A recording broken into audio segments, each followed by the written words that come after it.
रायगढ़ सिजिमाड़ी रे वेदांत प्रकल्प हेले आदिवासी और आखपाख स्थानीय अंचलवासी विकास पथरे आगक बढ़े। बड़ बड़ सहर में मिलुथिबा सुविधा सिजिमाड़ी और आखपाख अंचलवासी को मिलिबो। वेदांत एभलिया विकासमूलक काम पूर्वर भी प्रकल्प थिबा स्थान रे करिके देखाइछि। गाँ गाँ रे मोबाइल मेडिकल यूनिट जरिया स्वास्थ्य सेवा पहुंचाइछि।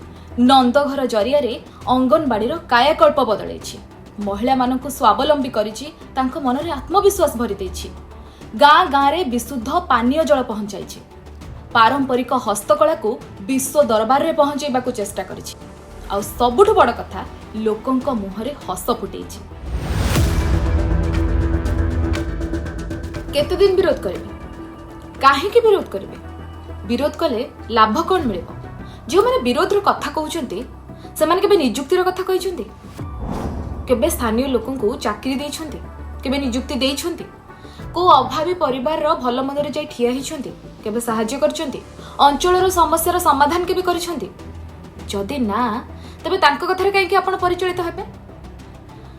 निजर स्वार्थ साधन पई सबु बेले ए गरीब निरीह आदिवासी को व्यवहार करबा जानि छंती माने।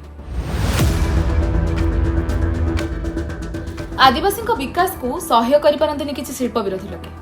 शिल्प हेले नियुक्ति बढ़िबो, रोजगार बढ़िबो, आदिवासी जीवनशैली रे परिवर्तन आसीबो, से माने समाज रो मुख्य स्रोत रे शामिल हेबे, शिक्षित हेबे।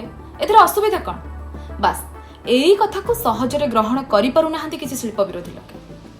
किंतु शिल्प को विरोध करिबा नारे नियुक्ति छड़े नेबार अधिकार किए देला? स्वार्थ साधन हला परे बहुरूपी एंडुओ चली जिबे, किंतु निरीह आदिवासी से माने पाइबे कोन? सेई अपहंच इलाकार परिचय नहीं सारा जीवन बंचिबे। आपण निजे ही थरे भाबंतु, आत्मघोषित शिल्प विरोधी ठारू आदिवासी माने जाई पाइछंती कोन? खाली लंबा लंबा भाषण आ शिल्प को नहीं अपप्रचार। वेदांत को विरोध करि नुह, एबे समर्थन करी विकास पथरे आगक बढ़िबार समय आसीछि।